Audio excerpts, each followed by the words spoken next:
So as I'm getting ready to proclaim the gospel, our friend George leans over and says to me, "I didn't understand that reading."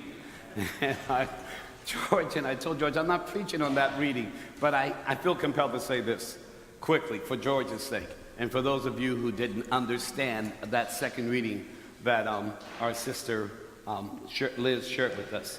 Paul believed that we were born in the image of Adam, the first creation. And then he believed that Jesus is the second creation, that he came to help us to be reborn through baptism in his image. I think Paul is wrong. I think we were born in God's image, as we're told in Genesis, and that because of sin and fear and all those things that harm us as human beings, we confuse our true image. We don't know our true image. Jesus came to say, this is who you truly are. Amen? Okay, there it is. Now, what am I supposed to talk about this one? Actually, it's something quite serious and very sad. If you were to go into our school during this next week or so, you're going to see that there's a whole row of pictures missing. A whole row. 10 years of graduation pictures from the 60s and into the 70s are missing. They've been taken down because the pastor here for 14 years, Monsignor Pierce Donovan, has his picture on those graduation pictures of our kids here. He's one of the 20 priests who were credibly accused of abusing. And we do not know the full state of his abuses. He was the superintendent of schools for the diocese when we became a diocese. He was the principal of Bishop O'Dowd. And then from 1964 to 1978, he was the pastor here at Corpus Christi. He built that rectory. And I met Pierce in his latter days. He was a notorious alcoholic. He was a brilliant and mean man. And as I said, we do not know the extent of the harm that he did. But he's one of the 20 priests of our diocese who served us here in the Diocese of Oakland after we became a diocese, as I said, who's been credibly accused. We now have some protocols in place. Just go on our website and see what we're trying to do as we move forward to protect our children and protect the people who need to be protected, the vulnerable. As I speak, the Worldwide Church has just, the leadership of the Worldwide Church has just concluded a meeting with Pope Francis on this issue. And while some bishops and cardinals in Africa and in Asia seem to believe that this is an American and European problem, and seems to believe that it's a media problem, they're wrong. It's a worldwide problem.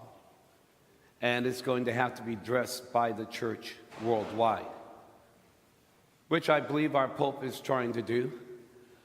I am heartened by what I read from the report that came out, the preliminary report, but there's much more to come. On this coming Tuesday, the priests of the Diocese of Oakland will be meeting with our bishop to discuss this issue.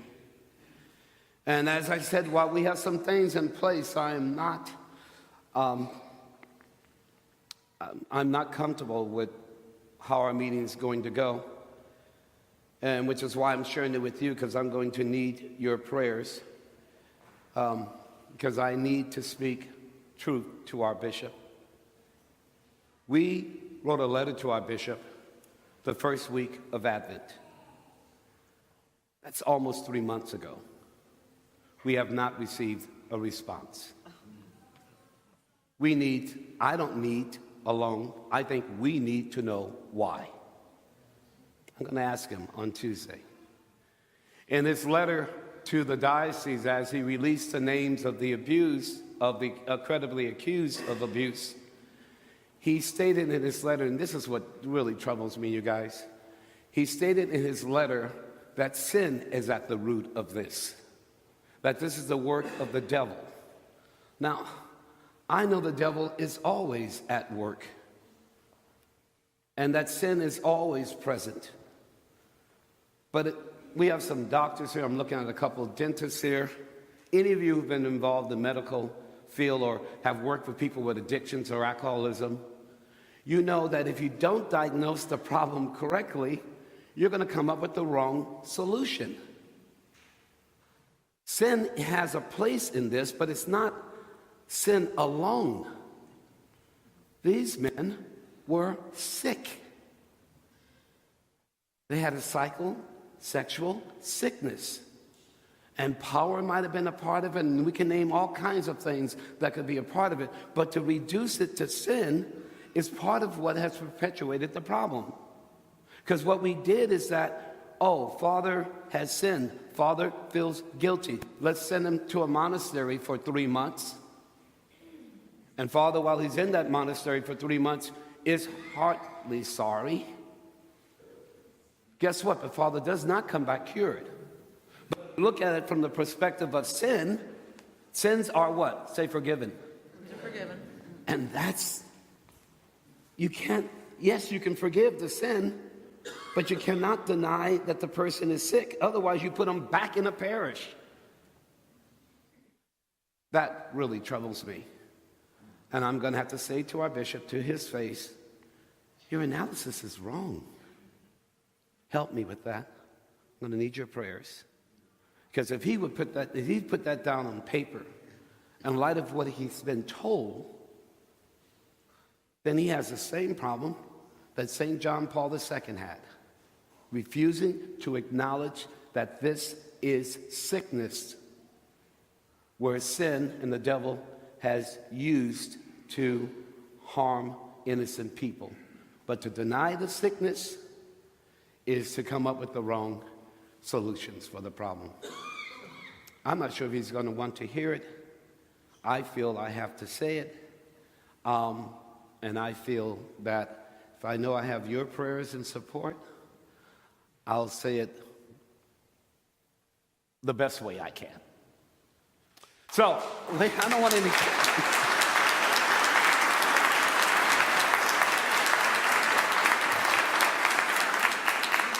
So that's part of it. But the other part of it is what today's gospel told us, you guys. How do we do our job? Talking to the bishop, trying to help the church right its wrongs. Yes, that's our job. But we also have a job to feed the hungry and clothe the naked and give drink to the thirsty and make the stranger feel welcome, to take care of the poor. How do we do our job? What we're called to do as disciples of the Lord, and not allow this tragedy that we find ourselves experiencing over and over again to distract us from our primary task. Well, we do it, as I shared with you at the beginning of the Mass. We do it with each other. We do it helping each other. We do it reminding of each other why we are here. We're not here because of Bishop Barber or Father Leo or Leo. We're not here because of Pope Francis or St. John Paul II. We are here because of Jesus Christ. And his message to you and me is that we overcome sin, we overcome sickness by being loving and merciful and forgiving, by not condemning and not judging, but taking care of business. We can do both.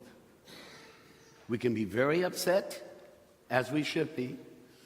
We can pledge that we are not going to stand by and allow silence and secrecy and lies to continue to afflict our church, and we should do that. but we still need to do our work.